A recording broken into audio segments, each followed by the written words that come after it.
माँ का नाम हेमलता था। वह दूसरों के घरों में साफ सफाई का काम किया करती थी। सिंड्रेला दिखने में तो बिल्कुल भी सुंदर नहीं थी, पर वह अपने पढ़ाई में बहुत ही होशियार थी। पर लोग उसकी पढ़ाई को ना देखकर उसकी काली शक्ल का मजाक उड़ाया करते थे। अरे आज तो मेरा दिन पक्का खराब जाएगा, क्योंकि इस काली बिल्ली ने तो मेरा रास्ता काट दिया। फिर सारे लोग उस पर हंसने लगते हैं। पर सिंड्रेला उन लोगों की बातों पर ज्यादा ध्यान नहीं दिया करती थी। वह स्कूल जाती और स्कूल से सीधा घर आ जाया करती थी। स्कूल में सिंड्रेला का कोई भी दोस्त नहीं था। वह जिससे भी दोस्ती करने की कोशिश करती, वह सब उसे मना कर दिया करते थे। सुनो राधिका, क्या मैं यहाँ बैठ सकती हूँ तुम्हारे साथ? नहीं, बिल्कुल भी नहीं। अपनी शक्ल देखी है? काली भूत, चल निकल यहाँ से, जाके पीछे बैठ। तेरी जगह वही है, बड़ी आई मेरे साथ बैठने वाली।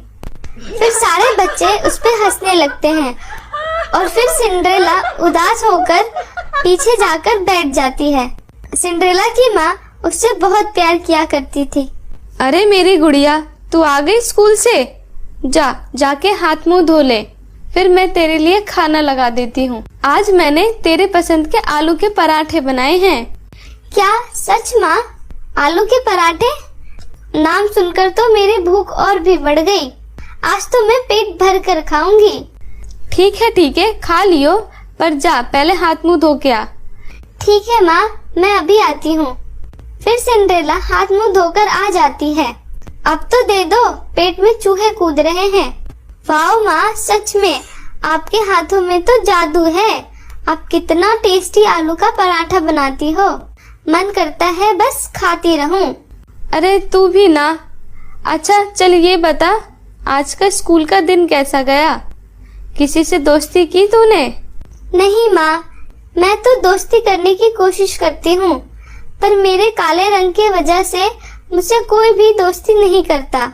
इतना बोलकर सिंड्रेला उदास हो जाती है और उसकी माँ भी उसे उदास देखकर उदास हो जाती है। कोई बात नहीं बेटा, तू उनकी बातों पर ध्यान मत दिया कर, वो तो बुरे बच्चे हैं। ऐसे ही कुछ दिन बाद राधिका का जन्मदिन आता है।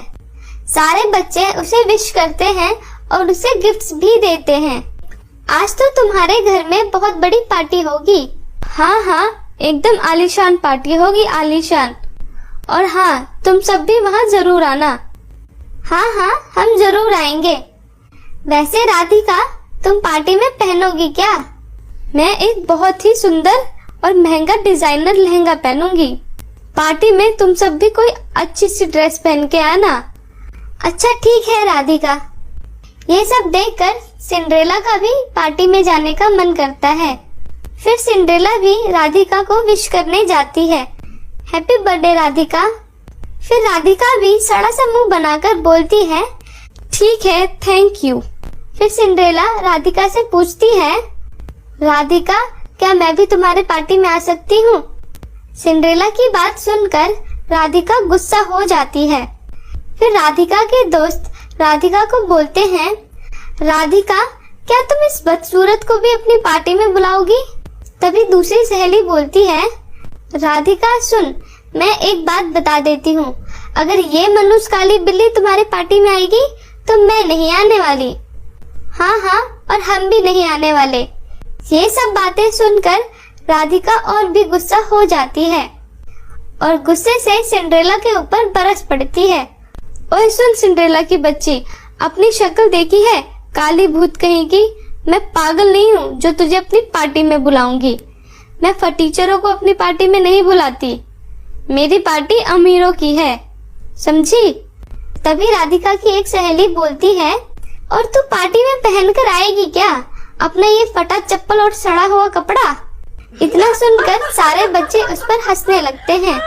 वैसे तो सिंड्रेला किसी की बातों का बुरा नहीं मानती थी, परंतु आज सभी की बातों को सुनकर उसे बहुत ही बुरा लगता है। यह सब सुनकर सिंड्रेला रोते हुए अपने घर चली जाती है और सीधा अपनी माँ के पास जाकर रोने लगती है।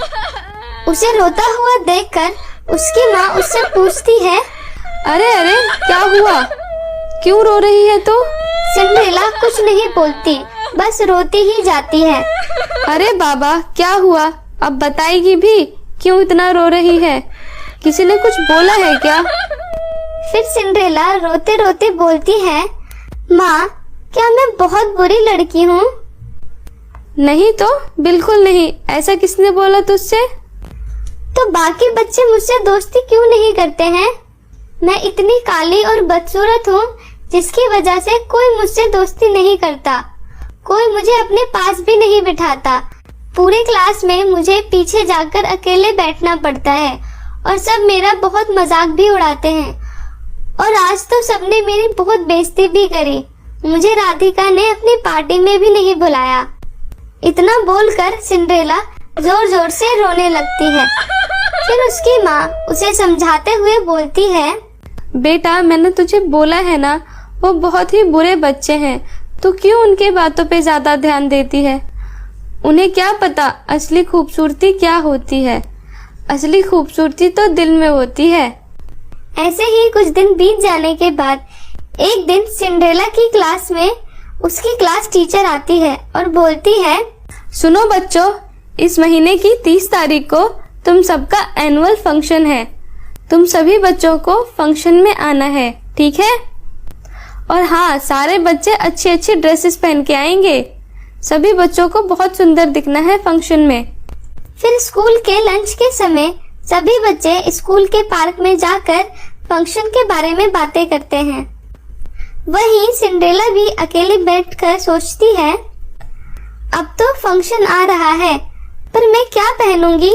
सब बच्चों के पास तो सुंदर सुंदर ड्रेसेस है, पर मेरे पास तो कुछ भी नहीं है पहनने के लिए। ये सब सोचकर सिंड्रेला उदास हो जाती है और स्कूल की छुट्टी होने के बाद उदास मन लिए घर चली जाती है और घर में जाकर बैठ जाती है। इस तरह उदास बैठे देख उसकी माँ भी उसके पास आ जाती है और पूछती है, क्या हुआ सिंड्रेला बेटा, तू इतनी उदास क्यों बैठी है? फिर सिंड्रेला अपनी माँ को स्कूल के फंक्शन के बारे में बताती है। माँ, आज स्कूल में टीचर आई थी। वह बोल रही थी कि इस महीने की 30 तारीख को स्कूल में एनुअल फंक्शन है। सभी बच्चों को सुंदर सुंदर और अच्छे अच्छे कपड़े पहनकर आना है। पर माँ, मेरे पास तो कुछ भी नहीं है पहनने को। मैं क्या पहनूंगी फंक्शन में? मैं ऐसा करती हूँ उस दिन स्कूल ही नहीं जाऊंगी। फिर उसकी माँ बोलती है, क्यों नहीं जाएगी? पर माँ, मेरे पास कपड़े कहाँ हैं पहनने के लिए? इसकी चिंता तू मत कर। मैं आज ही जाकर अपनी मालकिन से कुछ पैसे उधार मांग लूंगी। फिर तू उन पैसों से अपने लिए एक सुंदर सी ड्रेस खरीद लियो। ठीक है माँ। ये सब सुनकर सिंड्रेला बहुत खुश हो जाती है। फिर सिंड्रेला की माँ अपनी मालकिन से पैसे मांगने जाती है।